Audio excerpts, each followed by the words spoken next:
Yeah. So welcome to the assessment seminar workshop. So these are things that we're going to go through today: introduction, assessment process by me, and collection, and some examples how to collect data. So before we start with the technical stuff, boring stuff, we're going to have our department chair, Dr. Michael Shafik, come out and say a few words. Okay. So, all right. But don't be surprised, Michael. You are good always. So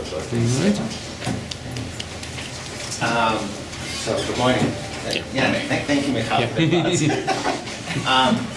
So I don't know how many of you attended the last one, but we're trying to make this a tradition for every semester when we do the assessment to kind of close the loop, to get feedback from you, and also try to look internally on the committee about what we can change, what we can do better.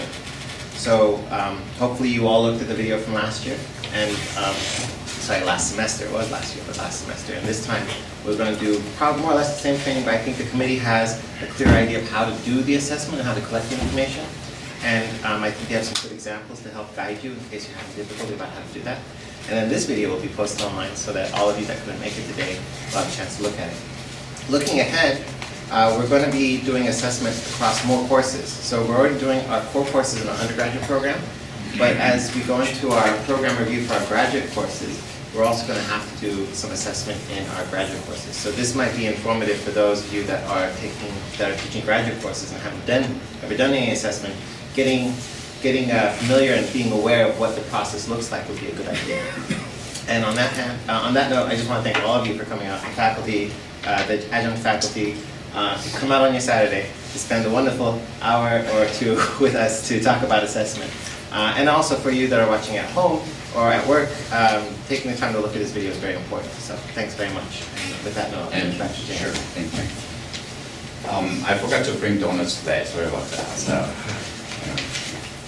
So what I'm going to do is just show you briefly the assessment process itself.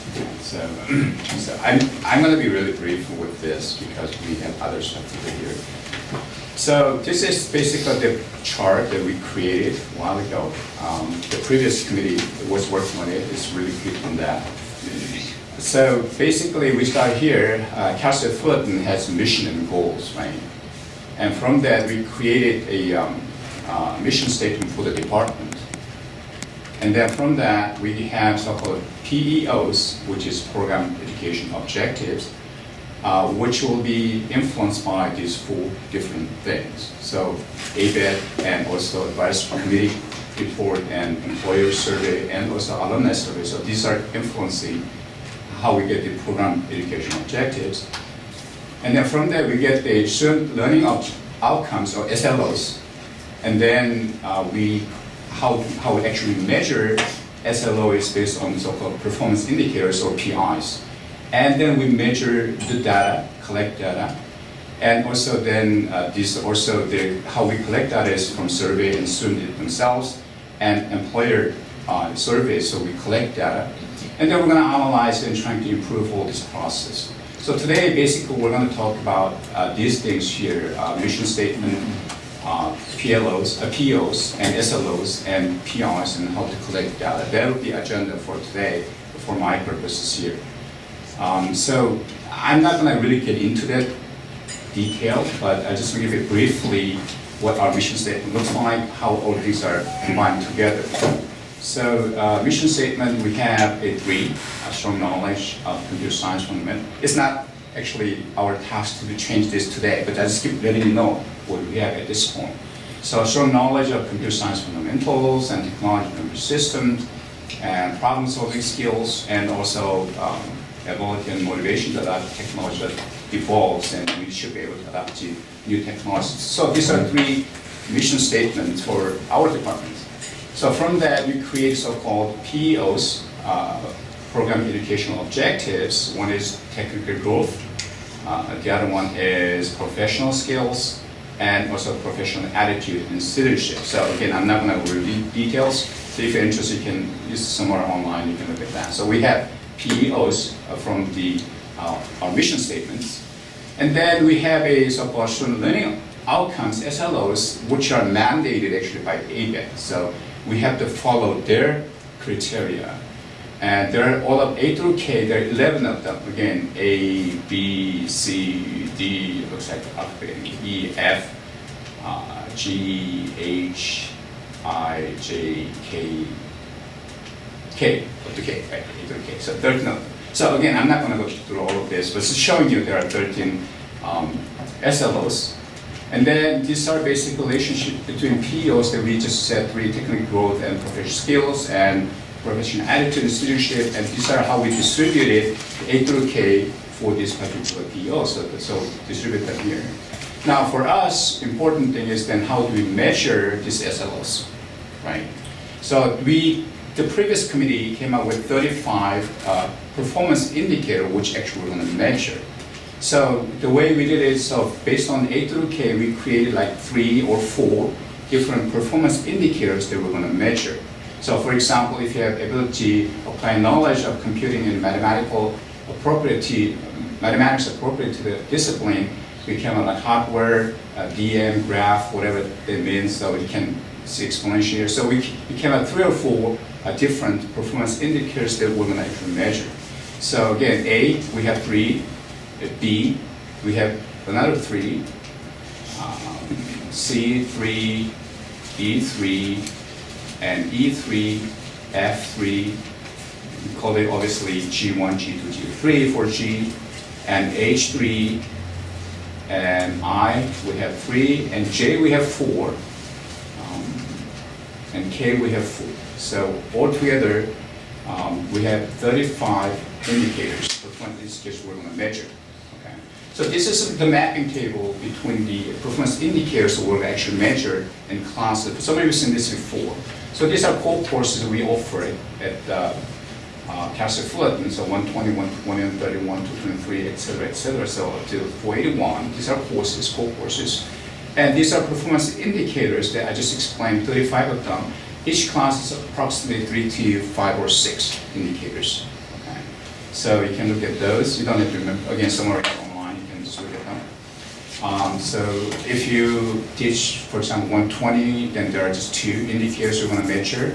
121, you have 3, etc. So at the last one is like 6.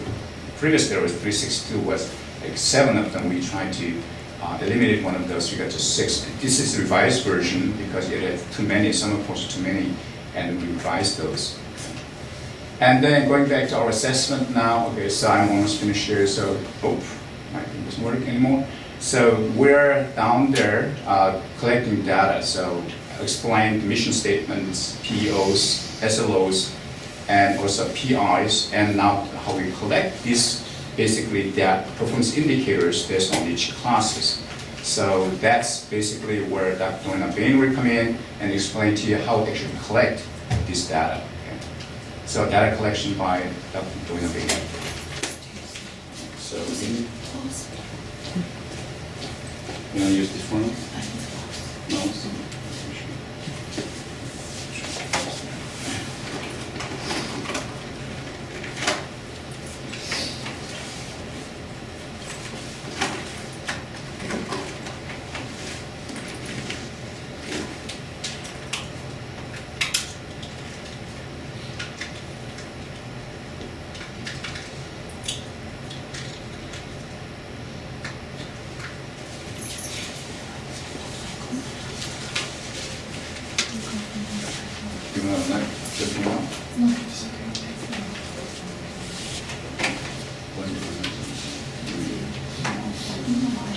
Okay. Oh, what's right here? Yeah. You do it here. Yeah.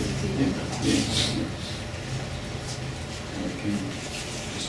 If this one works, I can get the distinction with this.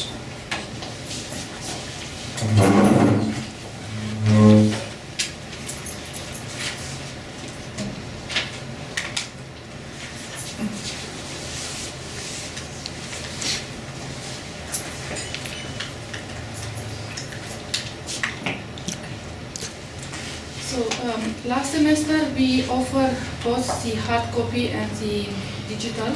This semester we want to go only digital. Unless it's really impossible for you to submit digitally, then we prefer to have it digitally stored.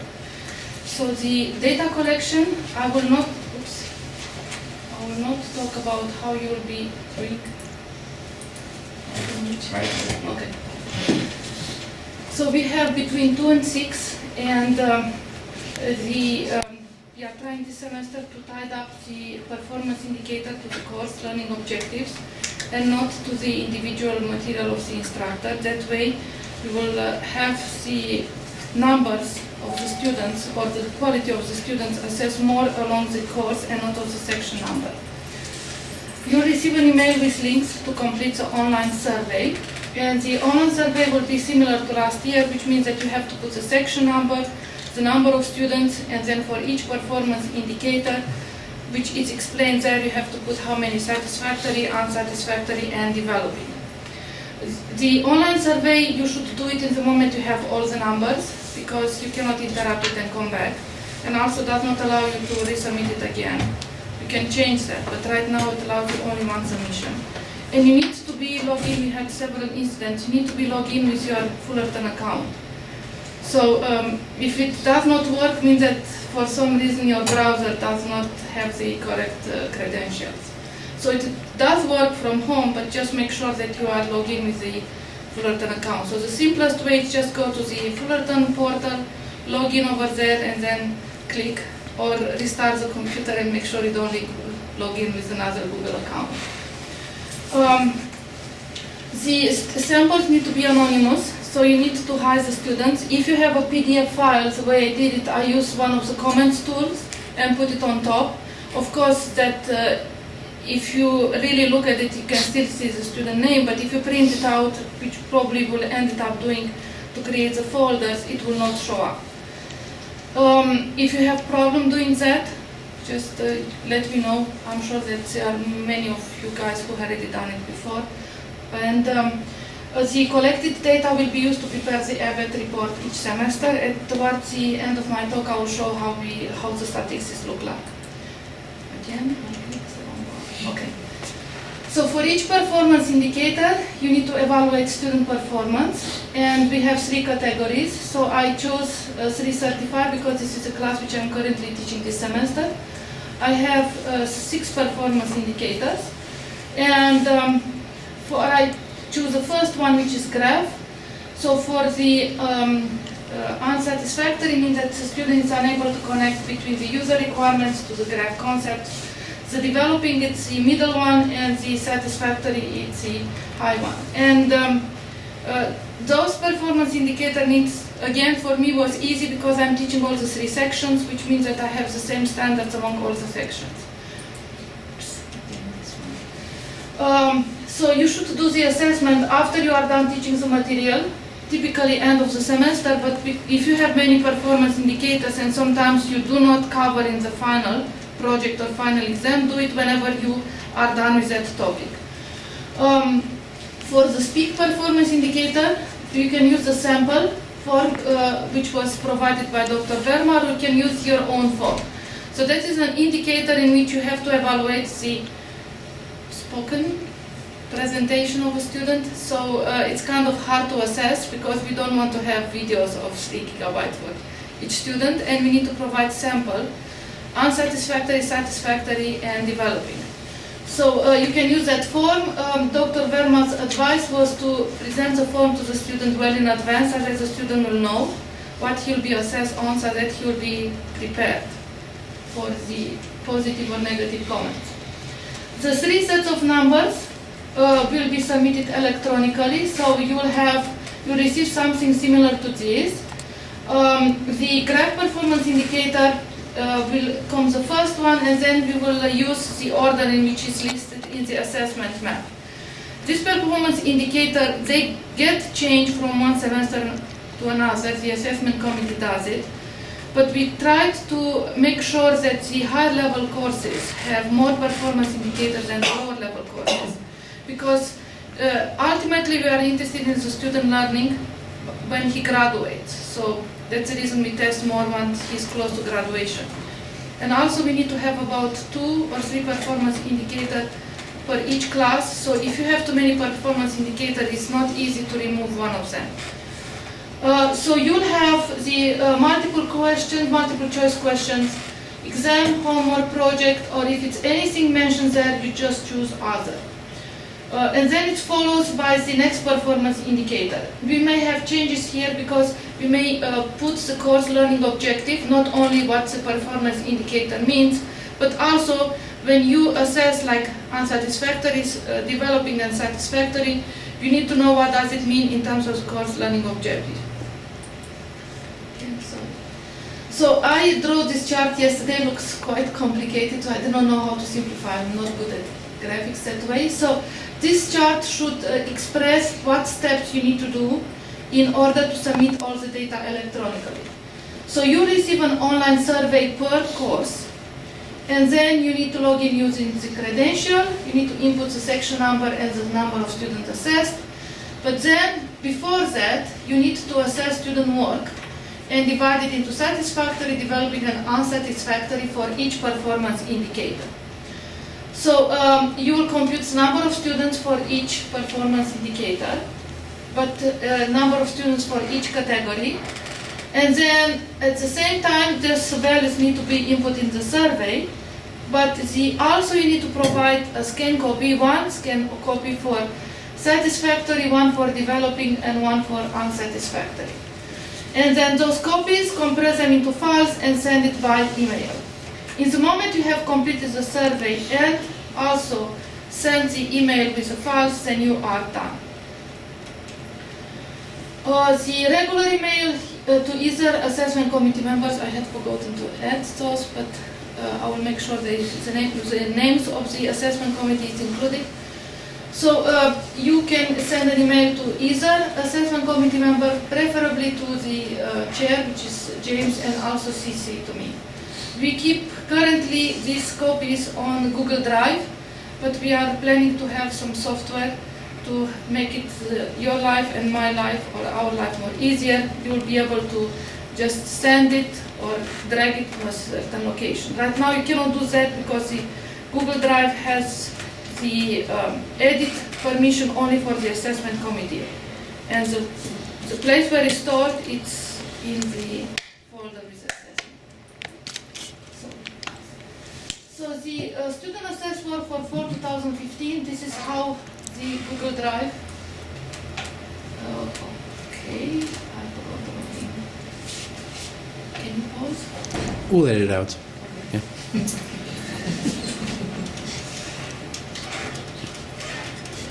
Doing your login and something. Huh? It's misspelled. This keyboard is.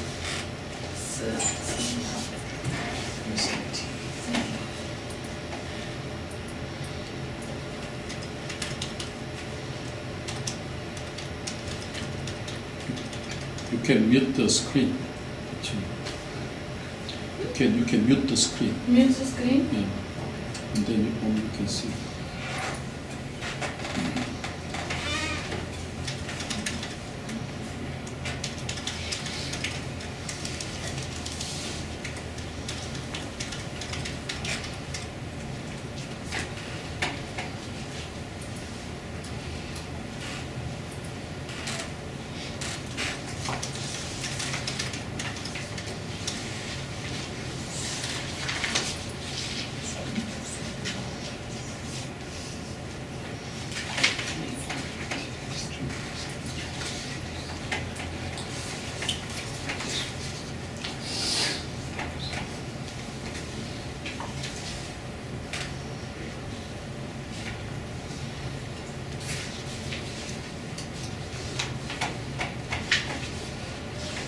So for example, the graph performance indicator, the one which I mentioned,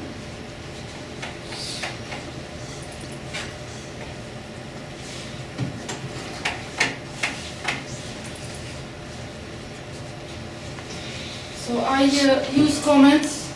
As you see, it's still there. Like if your computer is slow enough, it still shows up the name of the student. But otherwise, so I have a way of grading in which on the first page I put the questions, and then I circle which questions are related to this performance indicator, and then I scan the actual copy of the result for those questions. So that is a sample of was it satisfactory or no, unsatisfactory for this performance indicator. For the design performance indicator, I have actual computer code. This is an example of from 331, from section 1. I have separate for each sections, but you can also, if you are teaching sections of the same course, you can combine all in one, and then you have fewer samples to do. So this is an example of student assignment. So the students submit the assignment through Titanium, and they receive now the feedback through Titanium. I have a grading program to automatically upload on Titanium. It's a very cool one. So I had to type this by hand because the students receive it electronically. So I had to put this by hand, and also the student name. I tried to cover it up, but there I still left it by Williams, so I had to do that one. But he also had it over there. So it's not a long program. They have, this was the last programming assignment. It was not the last one, but it was representative for this class because they had to do math. They had to design an algorithm from, this is a hash tables, and they also had to test it against an input and output file, so they lost points if, like in this case, the student has not submitted the source file, he just submitted the report.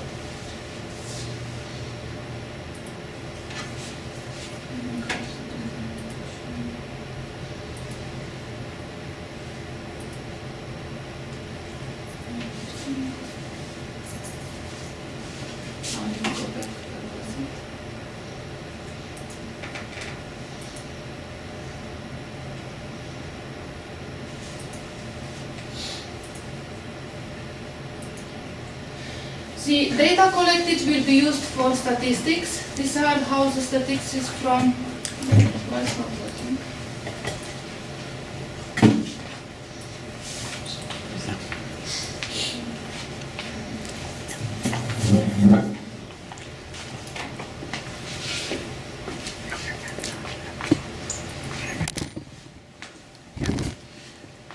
So basically use this to that's the Zoom. You want to make sure there's going to be on the screen. So from last semester, so as you see, we have the number of students which you submit will be used to add up the, this is the summary of the statistics, but if you look for 120, how many students have submitted, they get tally up, how many students have performed in each performance indicator, they get added for each course. We have many courses, and then here we create a summary, and then we look at the statistics. And we see across the same performance indicator how does the student's performance increases, decreases, or if there is any outlier in the data which we need to address. There are other materials, so we have a manual on how to do the assessment.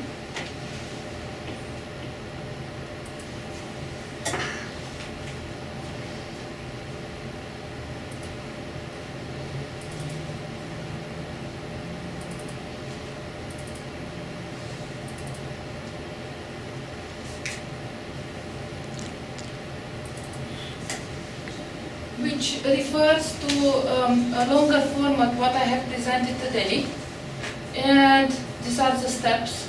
It has been updated to include only electronic submission, and also we have, this is the map, you have it at the end to see your course, and how does your course fit within the greater picture of the entire department. There are also a number of interesting questions with answers from the instructor from the last semester.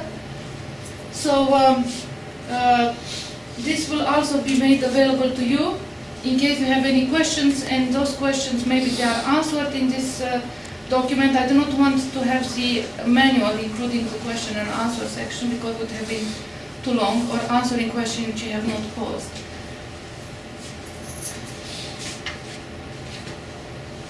how to collect data from group projects, when submitting them entirely. So this is another document which will help you do the assessment better.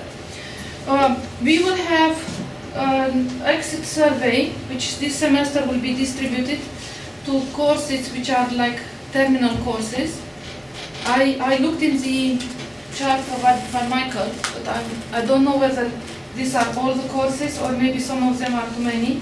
So I looked at this undergrad catalog and I choose the terminal classes here. So this online survey will be given to you, it's anonymous, it will be sent to you by email, and you will be asked to distribute it to the students.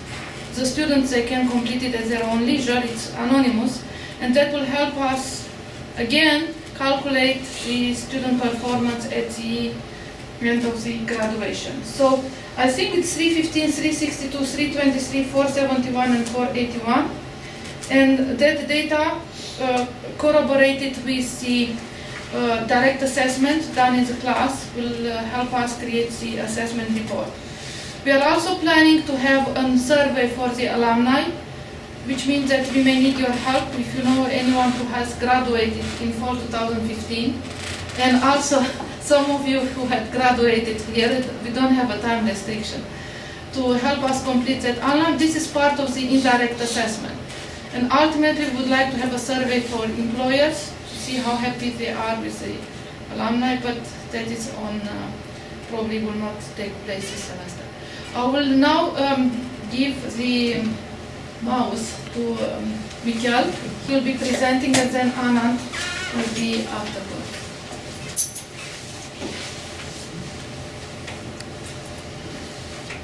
Go ahead. She's I bring was up gonna- your slides. Okay. You're next. Here, you can use this one. Oh, This one, and this one is the, I'm used to lasers. yeah, laser, yeah. Oh, okay. Okay, so my name is Mikhail Goffman, and thank you, Dana, for introduction. I teach CS 351, which is a 300 level core course. Unlike the algorithms courses and the introductory courses, which Dr. Bain just talked about, this course also has a very heavy programming component. So therefore, when you look at the way I evaluate the critical thinking and the design indicators, it's all based on the coding assignments. So the way I evaluate the critical indicator, in this case, I had an assignment where students had to implement a parallel hash table, just keeping up with the hash table precedent that Dr. Bain said in her assignment. So what students had to do was design a hash table where multiple threads can perform lookups. So, and doing so requires students to weigh many different design decisions. And of course, in the end, hopefully they'll end up with a correct design that is free of race conditions, that is free of deadlocks, and hopefully is efficient. So, the way I grade the assignment, so this is my rubric. Oops, I'm not used to this point yet. So this is my rubric. If their program compiles, that's an automatic, 10 points. If their program presents correct input and output, and I specify what that output should be, they automatically get 20 points. If their algorithm is correct, they get 35 points. And finally, if their if their design is correct, and if it's also correctly implemented, they get 30 points. So the way I grade this, I have a script which runs this program multiple times on a 12-core server to ensure that if there are any race conditions or possibility of deadlock, that those possibilities are maximized. And I would then look at their code. I would make sure their design is correct, and if so, then I would grade them based on this rubric, and then I look, where does the grade fall? And I consider any grade that is higher than 80 to be satisfactory. Anything between 70 and 80 I consider developing, and anything less than 70 I consider to be unsatisfactory. Now, the scale may seem a bit strict to you, and I agree, because that's just the way I grade. The reason being because operating system forms the basis of applications. So if an application fails, that's just one application, however critical that may be. But if the operating system fails, as a result of any of those, you lose all of your applications. So that's why my grading scale is a bit on a strict side. Okay? So that's the critical thinking evaluation. To evaluate the design indicator, I have students implement a program which makes use of the shared memory inter-process communication mechanism and the message passing inter-process mechanism in order to transfer a file from one process to another. So as I grade their designs, I look for, number one, an efficient design, and to put more properly, correct design, which properly allocates and deallocates the shared memory and the message queues used to implement message passing. I make sure that they actually know how to use them correctly to get the data to get the data across.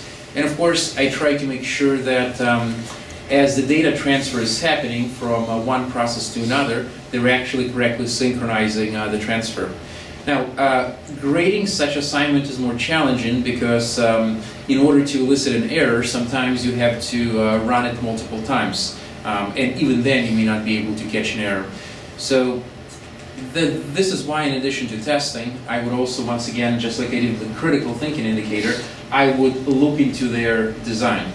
So, and if their design is correct, but their implementation is a bit off, they still would get most of the points. And this is the rubric I used to evaluate them. So once again, if the program compiles, they get 5 points.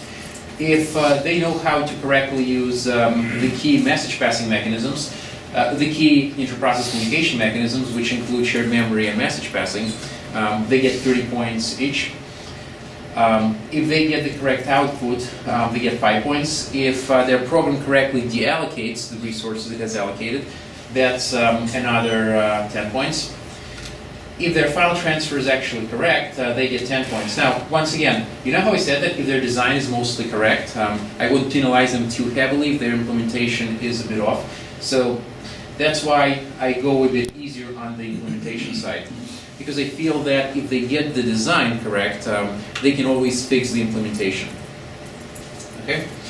So it also has a signal handling component to it. I won't discuss it in detail, but that's basically used to ensure proper program termination.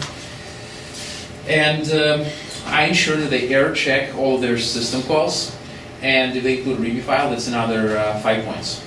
Okay? So I would grade the program the way I described, both by running it and by analyzing the design. I would grade them according to this rubric, and to determine whether their performance is satisfactory, developing, or unsatisfactory, I pretty much use the same scale that I use for the critical thinking. Okay? So that's basically the way I do 3-1. Maybe there are some questions? Oh, yeah, questions? Yeah. Yep. Are you using a virtual machine to do all the work in? Did it standard for your class? The way I do it, I give them access. I used to give them access to the Titan server, which is our terminal server. They can SSH to it and they can do their assignments there. In the past few years, I have transitioned to one of my own personal servers, which I reference in my talk. It's a 12-core server. So this way, if their design, for example, contains a race condition, by running it on a 12-core server, they can use more threads, which increases the degree of interleaving, which in turn increases the chances that if the design contains a flaw, that it'll be elicited during runtime. Joe? These are the assessment rubrics or those kind of things are just for your information. It is not to submit. Yeah. Isn't it? Yeah, that's right. Yeah. You would submit just where the grade lands. Yeah. And do you submit only one example copy of one satisfactory, and one for developing? The way I do it, yeah, that's a good question actually, and I should have mentioned that. The way I do it, I I pick through 3 examples of each. So I have 3 examples of satisfactory, 3 examples of developing, and 3 of unsatisfactory.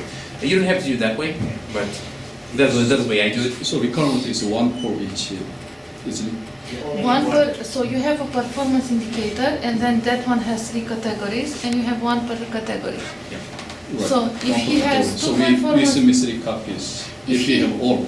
Please. no, it's one per category. Satisfactory. But Michael, because he had, I believe, 3 sections. Or Yeah, 3 sections, yeah. Then he submitted 3 Yeah, because they were so for from each different. section. Yeah. Yes, but this is his choice.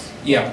Okay, so if you don't have any case of satisfactory or unsatisfactory, what Then you happens? cannot submit. Then you can submit, yeah. Then that is one of the cases in which you don't have, like, if you don't have any unsatisfactory, you cannot make one unsatisfactory. So Yeah. you submit only what you have. Yeah, and actually when I was doing the evaluation for one of the sections, all grades, they were either satisfactory or unsatisfactory. There weren't really any developing ones, because I discovered that people either really knew what they were doing or they were just, clueless. So I didn't have any developing to show for one of the sections. So in that case, you just, leave it blank. Maybe make a note saying I didn't have any. Again, I think Michael is input too. No, I was just gonna reiterate, you only need to submit one item per category per section. Yeah. Right. Mhm. One item per category per Mhm. section. The way I did it, I submitted 3 in each category, but but make But that's because you had 3 sections. 3 sessions. No, not. no. Yes, I had 3 sections, but in each section for each of the categories, I chose 3 samples, but you don't have to do that. One sample is enough. I think for the training purpose, we want to keep it clear that Yeah. it's one item per category Yeah. per section. Per session. That's all you If gotta you do. choose to do it differently, you're only increasing your own work and Yeah. the work of the committee. Yeah. Right. So Right. one item per category per section. Also, I just want to mention that we have not developed all the rubrics for each category yet. So Dr. Kaufman has developed a nice one for his class only. So if you look at the handout that we gave you today, in the back, if it probably haven't developed again all the rubrics. So it says basically how you can give satisfactory grade, developing grade, and unsatisfactory grade. So there are some descriptions there in the back of each performance indicator. So you can look at it. You don't have to create a rubric at this point. It's too much work for you. We're going to come up with something Dr. Kaufman has at some point later on. But just looking at that and see, okay, this guy is unsatisfactory, satisfactory. You can give that way. It's not clear science yet, but that's good enough for us at this point. Just want to mention. I think another question is to the assessment committee or the chair.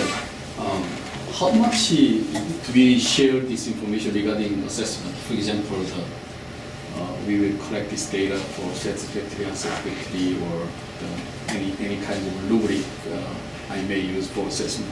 Do we share this with students, or we just do it by ourselves? Students? Yeah. No, this is a program assessment. Right, so right, I understand. the- But how much do we share with this kind of rubric? Right. For example, in his case, So it's up to instructor or? So my answer is this is for share. This isn't appropriate to share with students because this is a program assessment. However, I think it's very appropriate to share it with your colleagues and to share it with the assessment committee. So for instance, the whole point of having these trainings is for somebody to say, here's an example of how I did it. What do you think? To elicit a conversation over these things so that we have an opportunity to see what works for us and what doesn't work for us. There's many good practices, and I think the training the last time was talking about practices overall. And this one, the committee astutely observed that there's a lot of people that are doing very different things. And so they came up with this idea of showing an example of how one person does it. So if we want to start sharing those things, we can find a mechanism, either in person or online, to share what works or what doesn't work in a particular course or in a particular style of teaching. So say, for instance, you're doing a graduate course that is mostly seminar-based, then there might be good ways of doing assessment in that course, vis-a-vis a course like 120 or 121 where you're doing introductory programming. So the appropriate community is to share amongst the faculty and the committee that is doing this. This isn't something that we share with the students because the outcome of this assessment is to improve their learning objective, the learning outcomes of the entire program. And Joanna had her hand up. The no grad courses, only undergrad. Right now, but I'm saying in the conversation about how to do these things, we might want to start thinking about how would I assess a course that I do a certain way? And when he brings up this idea of sharing, how do I share the ideas that I have in a community of other peers so that we can come up with good practices that will be effective for how we do business here at Cal State Fullerton? Also, one thing we should mention is that once you measure all the data and have the result, we're not going to say, well, someone said, why didn't you good, why didn't you bad, or something like that. Just for improvement purposes, we're not going to go specific instructor saying you did bad, you did wrong, or something like that. That's not the purpose of this whole exercise. Exercise basically try to improve our program, not to blame a particular instructor at all. So when you can be assured that you'll not be. No. In fact, you might even consider that if you have a poor outcome, say, in Class 351 course, it's actually not because of something that happened in 351, but something that happened in other courses that led into 351. So the purpose of this assessment is for us as a program to understand what we need to do and how we need to change things, so that when we get to the next course, the student is prepared to do the learning there and is prepared to do the work that the instructor wants to do. And then we also have to tune the way we do our assessment, because sometimes we expect something to be learned in a certain spot and then find out it was learned someplace else. And so this is why it's a cyclical program where we're going to say, let's try doing this, let's collect the data, let's look at it. And like James said, this is not about singling out one person's performance, it's about looking at how the program works as a whole, as an organ. Yeah, by doing this assessment in my 351 class, like I said, it's very heavy in programming, and we generally use C or C++, depending on what the students want. And one of the things I discovered that a lot of students, they had trouble, with the basic C or C++ components. Sometimes I would even spend more time, just teaching people how to code just so they could complete the assignment versus them focusing on what the course is actually supposed to cover. And through the assessment process, we have discovered some interesting, trails which lead back to the lower division courses. So perhaps, the problem is not with this course itself, but the courses that lead up to it. You may discover something similar. And this is the things that we want to see, so we could, find the problems and fix them. ABET wants to see incremental improvement in the student learning outcomes, which means that we have to see where do we need to dedicate more resources to make sure that they learn better. Not make their life easier as a student, but make them more marketable once they graduate.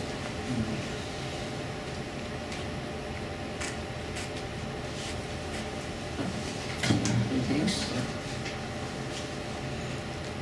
Can you see the example for the speak indicator? Speak. Yeah.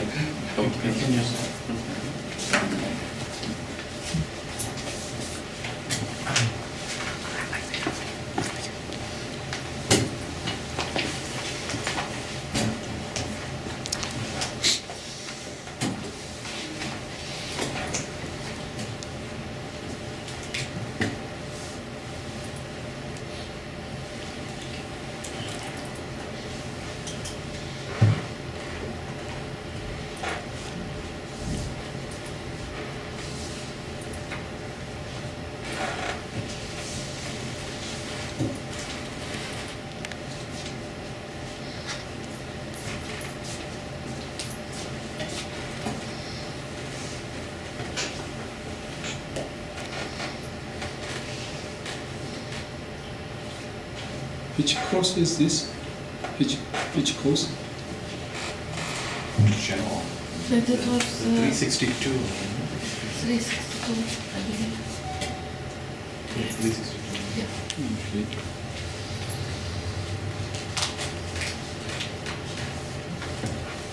And again, this is a sample provided by Dr. Verma.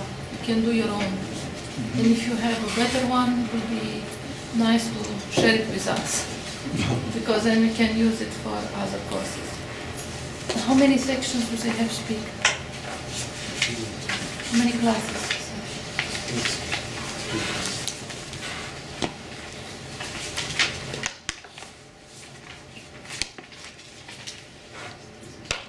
And 311 is 362, yes. and what I feel is if this kind of rule is used to measure the presentation, like seminar class or something like that. So we have a lot of chances to the students have a long time enough to present something, and then probably it's a good idea to use all this rubric to evaluate.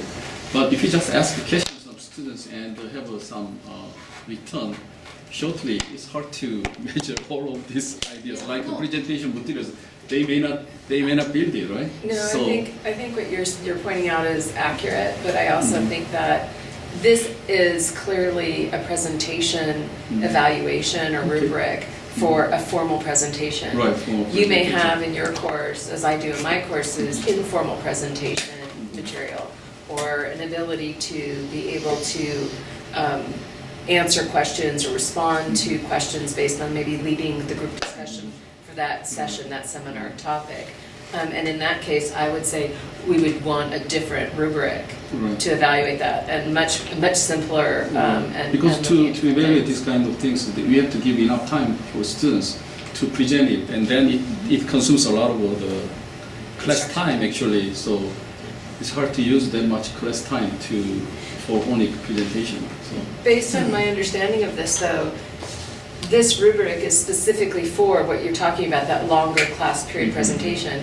And if you have smaller indicators Just the keys or you know, an ability to answer questions, and you could just say on a scale of 1 to 4, were they exemplary, you know, above average, average, or below average, you could make that kind of determination yourself. Right. So the Thank you. advantage of the Thank you. detailed one is that the feedback which you have to give to the student, and also you need to, because we need sample for the peak performance indicator, and we don't want to see videos which are long. We cannot print videos. So if you have a more detailed one, it will be easier to justify the feedback to the student. So, But if you so just if I put give from, comments on their presentation at each time, do I just make notes? You have to what they prevent- did and what I commented? Or I or don't know I how have to- I don't know how you give the feedback to the student. usually I ask students to present the short time, you know, for their designing or whatever, for example, in the lab time. And then probably I just give a comment on what they are talking about. Yeah. So So for 3 of them, which you have to know that they will be unsatisfactory, you need, developing a satisfactory, you need to write it down. and I just go by the group actually, but from now probably I need to identify who is who and I have No, to no, no, make it's notes. anonymous. Well, and If- one of the things to note too for this, right, is this is a suggestion, right? You're not, Yes, the department is not saying Yeah, I use understand. this. This is a suggestion. yeah, I No, the understand. reason was that last semester I encountered an instructor for 311, and he said, that person said that I don't have any form, I don't know anything about it. So I say, okay, let's come up with something which probably it's not what you need because it's too high level, but at least you have a sample of how to create your own. And if you think that yours is better, please submit it to us, and then we will put it up for the instructors for the others. For you. So by no means you have to use this. It's just that if you don't have one, you can guide yourself to create your own.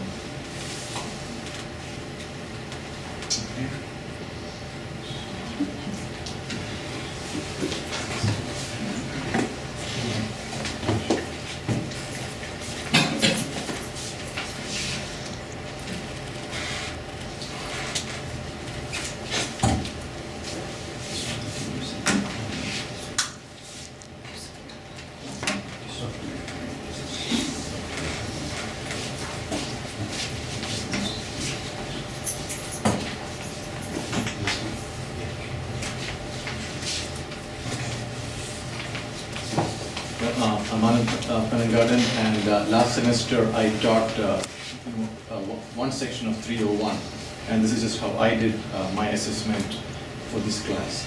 So this is a course mapping table. 301 fits in here. It has 4 performance indicators to test. So 301 is a slightly unusual course in the sense that the course follows the placement examination. The placement examination is given at the beginning of the course. If students pass the examination, then they don't have to take the course, they drop out of the course. And the students who don't pass the examination, they continue for the rest of the semester. And the purpose of the course is so that they improve their programming skills, and at the end of the course they have a chance to take the examination again, and if they pass it again, then they officially pass the course, and 301 is a prerequisite for many of the upper division classes, and then they continue on their program. With that, so these are the 4 performance indicators. The first is my understanding of them. The first is how well they can use an integrated development environment. I think most of our students use Visual Studio. The second is your basic ability to code using some of the principle of coding. And then their ability to test their code. And I think this is what I think is probably the most complex, which is appropriate use of data structures within their program. This is how I think of these performance indicators as being of increasing complexity. So the first step is that even before I start the course, I need to make sure that these learning objectives are included in the course syllabus. So this is the course syllabus that I used, and I borrowed heavily from Dr. Maladovich's course outline, and this one does include appropriate learning objectives in the course syllabus. So after that, as I said, the structure of the course is somewhat unusual. The course is once the students who don't pass the examination for the rest of the semester, they actually continue working on a set of laboratory activities, each of them being a programming project. And what is slightly unusual is that each student, the students don't have a specific deadline. They can actually continue to work on it on their own pace. And it's only when they completely solve one particular problem are they allowed to work on the next one. And so for the final grading policy, they just need to make sure that they complete approximately 70% of these assignments. And finally, as I mentioned earlier, there is a final which is given at the end of the course, and if they do well in that and they completed a sufficient number of assignments, they pass. So because not all the students will do all of the assignments, but all the students are going to do the final, I chose to use only the final to collect all my assessment data. With that, so the finals, this is the general structure of the final. The final is given on 2 different days. On the first day, they're given in 3 relatively small programming problems, and on the second day, they have time to work on a much larger programming problem. So here's the actual problems that they worked on for their final last semester. And what I chose was that for the first problem, I used how well they were able to attack that problem as an evaluation of their ability to use an IDE and their ability to use basic coding.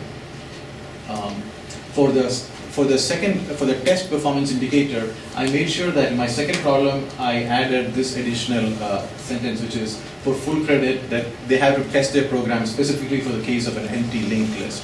And I added this specifically so that it would make the job of assessing this performance indicator more objective. And finally, for the large programming problem, that's the only one where they can actually have the time to develop code using an actual data structure. This particular problem is best solved using a linked list, and I'd also included the definitions of a linked list class, and they were suggested that they could use it, but it was not blatantly pointed out that they had to use it. So I think this is one way of evaluating whether they use it the linked list. So some students would choose to use arrays instead. So with that, here's basically how I specify my kind of rubrics for these 4 performance indicators. For the use of the IDE, which is the first assignment, which is relatively simple, most students got it. I define unsatisfactory as not being able to write code in Visual Studio at all. So this is again, my understanding, this is an assessment of your ability to use the IDE, not the actual code itself. Actually, all the students were able to use it, so there were no students who were unsatisfactory. In the case of developing, they were able to correctly develop code, but they were not able to get it to compile, so I interpreted that as not being able to use, say, some of the IntelliSense options, for instance, in Visual Studio. There's only one student who is not able to do it, so there's one unsatisfactory. And finally, for the satisfactory, basically complete a code which compiles and runs, but not necessarily correctly, because again, this is an evaluation of their use of the IDE. and there were 9 students who got through this.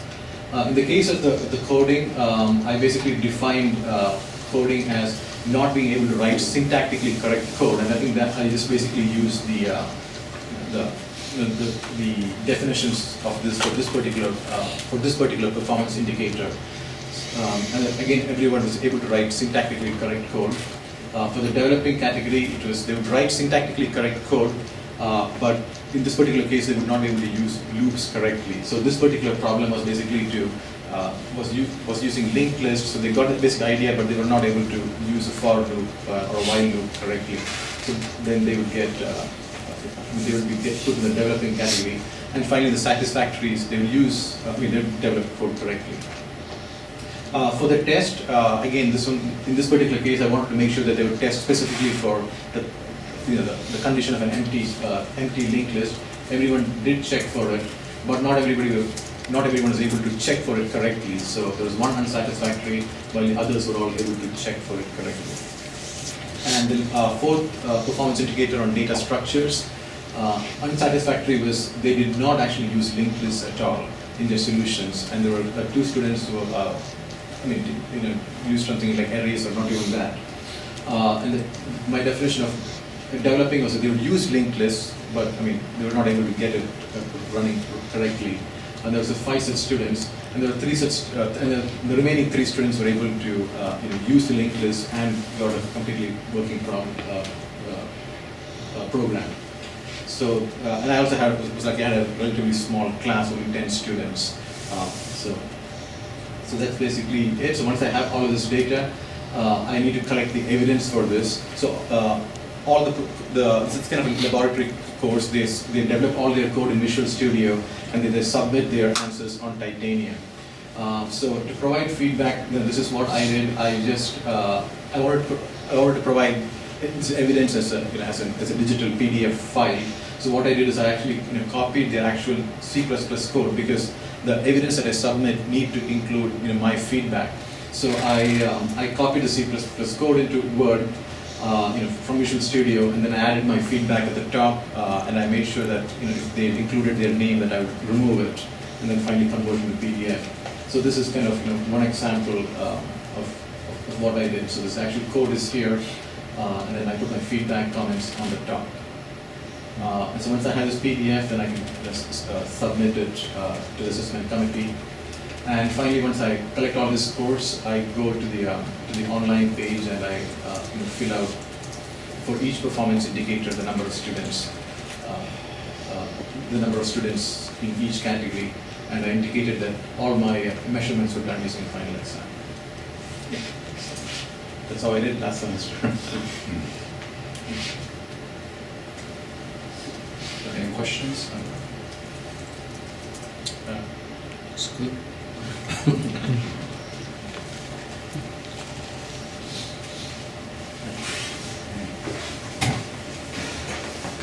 Are there any questions to committee, or any questions related to structure? Or yes, sir. Just related to the knowledge of C++ that I heard Dr. Kaufman mention, trouble with C++, and then also 2 people having trouble with C++ concepts. I'm in the 131 class now, and they're about half the class is lost with C++. So I just wondered how is this used also in to kind of do the assessments for the students for where they are, whether they pass or not. For the beginning of the 300 class, they take that test, and then if they pass, they get to the one. And then I understand there's one before the 131 as well. 120, 121. So that is, if we see there is not enough evidence that we're doing correct, then we've tried to figure out what happened and how can we improve that. Then we look at 120 or 121 without saying to specific instructor, we need to do something 120. So trying to improve 120, 121. That's the whole purpose of this exercise, right?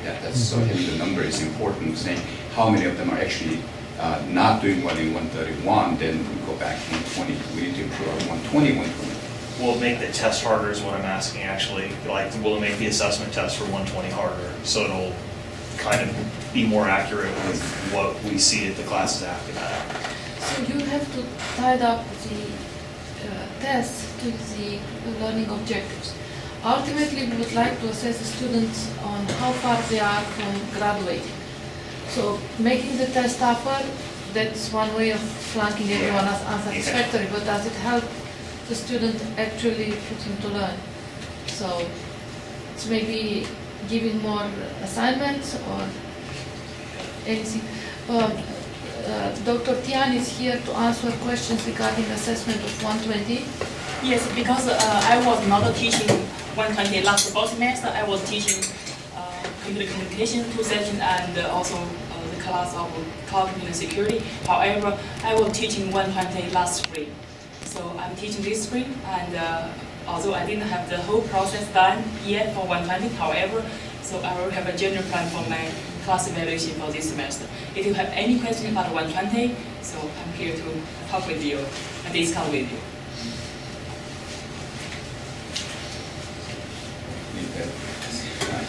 That's your question. All right, thank you. Yes, sir. Ideally, would the assessments be as near the end of the semester as possible, or spaced throughout, or? You need to measure the student performance at the end of the class for that performance indicator. So if you, like I do graph problems throughout the semester, so that's the reason I chose the final exam, because my final is cumulative. But if you do it, let's say, up to the midterm, or you do it not even in an exam, in a project, then you should choose the last one. But it's up to you. Don't do it at the beginning, because then it's not an accurate measure. Can I add to that? If you're doing a course like 120 or 121 where there's a lot of programming assignments, you can even not add an extra assignment or take a point in time where you assess them. You could look at the average performance of a student. So then you have some rubric like how Mikhail has established, like 80% above, they're satisfactory. So if their average score on all their homework assignments or all the lab assignments is 80%, you can say, oh, they're satisfactory, rather than having one data point that you're using. So you can roll the assessment process into your workflow for all the other work that you're doing. Or say, for instance, you're doing a course where you have lots of presentations. You can just do it as an aggregate of the presentations of what happened during that semester. In some cases, it makes sense to have one single data point for that thing that you're assessing, because it only comes up in the final, or there's only one work product that comes out of that learning experience. So it really takes the wisdom of the instructor to come up with what's the most appropriate way of measuring that performance indicator vis-a-vis the way you teach your course. And that's why the department's not particularly in the business of saying, you must do it this way, this is the right way to do it. We're just trying to get a conversation going around these topics. Very good. Any other questions? All right, so is that it then? So I know it's a lot of time it takes. I know you guys are working so hard, especially part-time instructors, but we definitely need this to improve our program and to make it better. So your help is really greatly appreciated. And also, again, the handout that we gave you, or some of you do have it. I don't know who has it. So if you don't really, you expect if you can come up with a really good, but most likely very difficult to come up with a rubric for each PI, like Dr. Bachman did, or so. But at this point, just use this in the back here. So you look at Appendix B, performance indicator rubrics. So look at the descriptions. Basically, whenever you feel that fits a certain category, some certified developing certificates, use that as guidelines. So we don't have like nice rubric like Goldman has it. But at some point, hopefully, we develop it and distribute that to faculty members. But at this point, we don't have it. This is second iteration we're going through. So it's going to take. Dr. Faulkner said he attended one of this workshops 30 years ago, so we're still here. So it looks like we're still developing since last 30 years. So anyway, I'll probably be here long after I'm gone. So. Any other? So really appreciate your help, and I know it's a lot of work again, so it would be really helpful to us to make our program better and students more marketable, and also satisfy ABET also. Any other questions? Yeah, sure.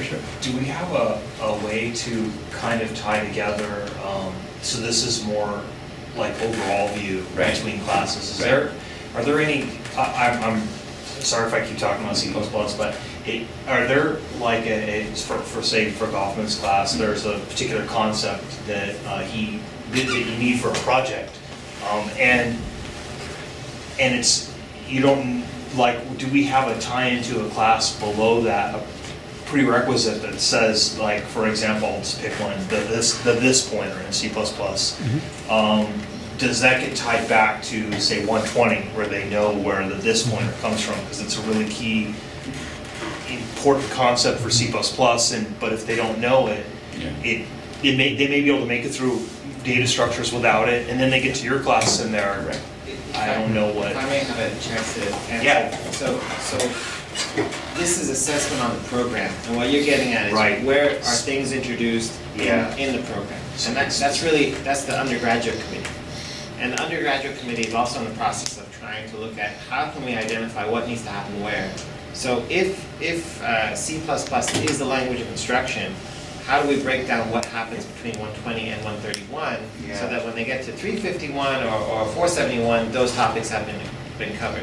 So that requires greater coordination on that side. Right. And that is a multi-year project Okay. to get to that degree of granularity that you're talking about. You're talking about the Yeah. this pointer, which is very, very specific. Right. But if we take a step back, we might say something like loops. In which course are loops discussed? Or if we take a step Right. further back, where do we talk about structured programming versus object-oriented programming? Right. And that's really the business of the undergraduate committee, not the assessment committee. Okay. The assessment committee is looking at what are the outcomes of the program and how to map those back to particular courses to see how well we're doing in doing that.